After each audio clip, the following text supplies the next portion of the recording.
තත්පර හැටින් සුවපත් හිටක්. මිත්‍යාවට විද්‍යාවෙන් උත්තර. අවුරුදු ගානක් තිස්සේ වෝෆරින් ගැන නොයෙකුතු වැරදි කතා පැතිරිලා තියෙනවා. අද අපි ඒ මිත්‍යා කීපයක් සහ ඇත්ත මොකක්ද කියලා දැනගමු. වෝෆරින් බිව්වොත් අනිවාර්යෙන්ම ලේ ගැලීම් සිද්ධ වෙනවා. ඇත්තටම වෝෆරින් නිසා කෙලින්ම ලේ ගැලීම ඇති වෙන්නේ නැහැ. ලේ ගැලීමක් වුණොත් ඒක ටිකක් වැඩි වෙලාවක් තියෙන්න පුරුවන්. ඒ නිසා වෛද්‍ය උපදෙස් පිළිපැදීම ගොඩක් වැදගත්. වෝෆරින් ගන්නව නම් කොළපාට එළවලු කන්න බෑ. ඒක වැරදි. කොළපාට එළවලු සම්පූර්ණයෙන්ම කෑම නවත්වන්න ඕනේ නැහැ. කරන්න ඕන දේ තමයි හැමදාම එකම ප්‍රමාණයක් ගන්න පුරුදු වෙන එක. එළවලු වර්ග කෑම පුරුදු ගැන ඔබේ වෛද්‍යවරයාගෙන් අහලා දැනගන්න. වයසක අයට වෝෆරින් බොහොම භයානකයි.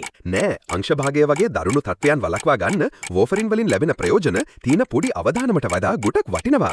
ඒ වගේම වයස්ගත රෝගීන්ටත් වෝෆරින් පාවිච්චි කරන්න පුළුවන්. වකුගඩු රෝගීන්ට වෝෆරින් පාවිච්චි කරන්න බැහැ. නෑ වකුගඩු රෝගීන්ටුනත් වෝෆරින් පාවිච්චි කරන්න පුළුවන්. හැබැයි වකුගඩු ක්‍රියාකාරීත්වය ගැන හැමතිස්සෙම අවධානයෙන් ඉන්න ඕන.